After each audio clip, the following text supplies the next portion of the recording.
Kira-kira apa tanda atau tanda-tanda badan kita bermasalah? Ya, badan kita bermasalah, tanda-tandanya apa? Banyak. Pertama, bawaannya lemes terus. Ya, bawaannya lemes terus. Kemudian susah turun berat badan. Ya. Kemudian mood swing. Mood swing ini moodnya naik turun. Kalau bahasa kita zaman sekarang baperan. Tanda orang baperan apa? Gampang banget left group. Baru saja dinasihati sedikit, ngomong sedikit, lab group, lab group, lab group. Orang begini Bu, cepat ubanan Pak, Bu. Kenapa? Beban dari dirinya. Maka tadi kalau tadi cerita tentang Rasulullah itu ketika beliau meninggal, ya kita baca dalam kitab-kitab tentang sirah beliau itu, ketika beliau ubannya Rasulullah ada yang menyebutkan cuma 3 waktu meninggal, atau ada yang menyebutkan 11, atau ada yang menyebutkan 20. Orang beruban itu, atau orang beruban adalah tanda penuaan. Tanda udah mau mati gitu lah bahasa kita. Kalau udah tahu ubannya udah banyak, ya udahlah, sering-sering ke masjid lah. Gitu. Tapi yang jadi masalah adalah sekarang baru saja masuk semester 1 kuliah, sudah ubanan. Apa penyebabnya? Stres juga ada, mungkin makanan juga. Setiap makanan yang dimakan yang sudah mengalami pengolahan, dipanaskan berulang, dikasih bahan kimia, bahan tambahan pangan, pasti menyebabkan hilangnya elektron dalam badan kita. Kita sebut dengan missing elektron. Jadi kalau teman-teman mau nyobain, ya kalau mau sih, coba trial gitu kan. Jadi ada satu orang yang kalau teman-teman lihat di YouTube ada satu orang Amerika yang nyobain makan fast food. Film dokumenternya judulnya Super Size Me. Jadi selama 1 bulan dia makan fast food. Gak usah sebutkan mereknya apa. Dan selama 9 bulan ke depan, dia harus mendetok badannya dengan keluhan bahkan penyakit hampir 90 jenis penyakit. Ya, seperti itu. Ya, yang akhirnya dia bisa kembali, tapi itu butuh waktu yang lama. Jadi kalau Anda, ya kalau teman-teman di sini pikirkan baik-baik, kita tuh bersyukur banget Allah ciptakan kita dari tanah. Ya, dalam surat Al-Mu'minun Allah katakan walaqad khalaqnal insana fi ahsani taqwim. Allah walaqad khalaqnal insana min sulalatin min tin. Dan kami ciptakan manusia dari saripati tanah. Kenapa tanah? Karena tanah itu sifatnya nyerap dulu. Dia nggak langsung dia nggak langsung seperti air. Kalau air itu kan langsung larut. Ya, jadi kalau misalkan Anda tiap hari pengen nyampah, nggak apa-apa. Nyampah itu makannya nggak sehat, bahasa saya gitu aja. Tapi ingat, dia akan terserap sampai akhirnya sebelum penyakit itu datang, ya, sebelum penyakit itu datang, dia ngasih sign dulu. Signnya berupa apa? Keluhan. Tadi saya sebutkan tadi ada mood swing, kemudian bawaannya marah terus, kemudian cemas nggak jelas, kemudian sensitif dengan makanan tertentu. Kalau dulu Anda bisa makan telur, sekarang nggak bisa makan telur, ada yang nggak beres dengan perutnya. Kalau dulu bisa makan udang, sekarang nggak bisa, ada yang nggak beres dengan perutnya. Kalau dulunya bisa makan katakanlah makanan-makanan yang sifatnya makanan alami gitu kan, sekarang nggak bisa, ada yang nggak beres. Ya, maka kita pahami baik-baik ini teman sekalian. Kemudian juga kalau di sini sebutkan occasional headaches, jadi tiba-tiba pusing, tiba-tiba apa gitu loh. Jadi kita ngerti dulu badan kita itu bermasalah. Jadi kesehatan yang benar bukan nggak ada penyakit, tapi kesehatan yang sejati adalah munculnya vitalitas badan kita. Ya, munculnya vitalitas badan. Jadi kita nggak marahnya terkontrol, ya. Kemudian moodnya stabil seperti itu. Ya, itu tanda-tanda badannya fit. Dan itu hanya bisa didapatkan kalau kita mengurangi makan. Kalau kita mengurangi makan. Ya, dan tanda-tanda orang banyak makan apa? Ya gemuk. Ya, gemuk dan seterusnya lah. Banyak masalah badannya. Makanya Nabi pernah menyampaikan dalam sebuah hadis bahwa nanti di akhir zaman aku melihat fenomena di kalangan umatku kegemukan di mana-mana. Seperti nggak banyak yang gemuk di sini. Ya. Itu. Kemudian ada lagi namanya brain fog. Brain fog itu bawaannya dikit-dikit lupa gitu loh. Tadi kacamata saya di mana ya? Tadi sepatu saya di mana ya? Itu brain fog.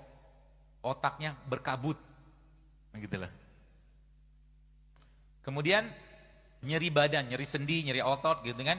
Yang tidak kalah sering banget dialami banyak orang zaman sekarang adalah bad breath. Bad breath itu mulutnya bau. Mulut yang bau bukan hanya masalah di sini saja, tapi di perut juga banyak masalah situ. ya, dan badan yang bau. Badan itu maksudnya dia tidak memberikan apa ya, bukan wangi sih tidak, tapi badannya itu maaf tidak atau mengeluarkan bau tidak sedap. Itu gara-gara apa? Makan. Nanti teman-teman coba deh, coba dalam 1 minggu itu, setelah 1 minggu deh 3 hari aja. Porsi makan Anda lebih banyak sayur sama buah, nanti bau badannya mulai hilang perlahan. Ya, bau badan dan nanti kenapa perlu deodoran? Karena yang dimakan asam. Jadi keringat itu muncul karena asamnya badan kita. Saya juga pernah seperti Anda juga gitu loh. Maksudnya ya pakai deodoran segala macam gitu kan, apalagi dengan iklan-iklan yang luar biasa, belum lagi cerita deodoran itu banyak sekali bahan kimia yang nggak perlu kita pakai, ya bahkan dia bisa memicu banyak masalah dalam badan kita di deodoran, ya. Tapi setelah saya perbaiki pola-pola makan, ternyata bau badan juga tidak muncul, ya. Yang kita nggak perlu deodoran. Kalaupun perlu deodoran, bisa pakai deodoran alami, jeruk nipis. Jeruk nipis itu bisa pakai buat deodoran. Diapain? Disemprot. Ya digosok-gosokin lah di bagian apa ketiaknya, maaf. Ya, itu deodoran. Ya. Asal jangan makan yang asam-asam. Contoh yang asam apa? Tepung, minyak, nasi, gula. Makanan tiap hari kan? Jengkol apalagi mah. Jadi makanan-makanan asam seperti itu akan memudahkan badan kita untuk dihinggapi penyakit. Ya. Kemudian urin yang warnanya keruh atau mungkin terlalu kuning, ya, tanda badan kita butuh didetoks. Maka mendetoks badan kita yang paling gampang sebenarnya kalau kita menggunakan apa yang Allah ciptakan di atas muka bumi ini, menggunakan air kelapa. Air kelapa itu teman-teman sebagian sudah saya share juga di Instagram juga. Salah satu yang terbaik yang kita bisa gunakan untuk detoks adalah air kelapa yang dagingnya masih ingusan. Ya, yang halus banget itu. Jadi teman-teman bisa air kelapa kayak begitu Anda blender sama kurma. Ya, blender sama kurma atau juga bisa di blender dengan 1 atau 2 kapsul habatus sauda. Ya, itu bisa buat mendetoks badan. Ya, air kelapa. Berapa banyak sekali sehari cukup, ya. Jadi air kelapa ditambahkan dengan apa tuh namanya? Tadi kurma atau air kelapa dikasih madu atau air kelapa dikasih kunyit atau air kelapa dikasih jahe, itu mendetoks badan luar biasa itu. Jadi sebenarnya Islam mengajarkan pola hidup sehat ini sangat-sangat low budget.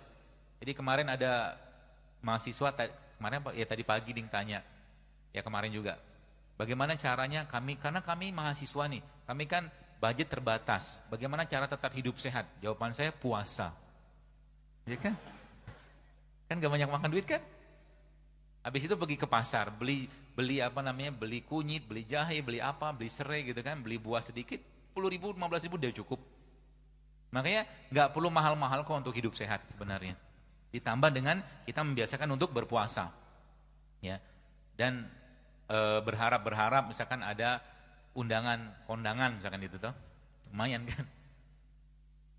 Ya seperti itu. Kemudian oh ya, ya, izin dok. Insya Allah sesi tanya jawab pukul 17:10, ya saya izinkan. Kemudian abdominal pain. Jadi abdominal pain ini maksudnya sering nyeri perut, kram. Dan bagi perempuan, tanda-tanda badannya banyak masalah adalah mensnya yang bermasalah.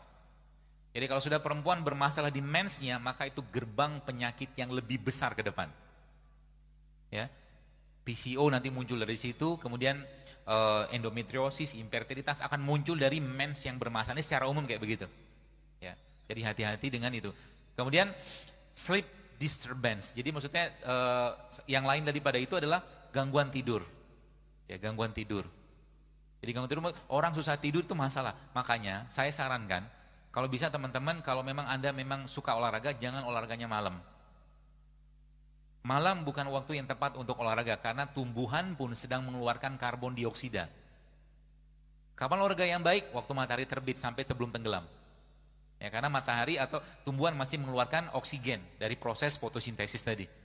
Dan memang secara fisiologisnya hormon di malam hari itu beda dengan hormon di siang hari. Kalau malam hari parasimpatik yang bekerja, kalau siang hari simpatik. Maka di situ tadi saya sampaikan bahwa Allah sampaikan malam itu jadikan sebagai istirahat. Diistirahatkan apa? Organ, sistem, enzim semua diistirahatkan.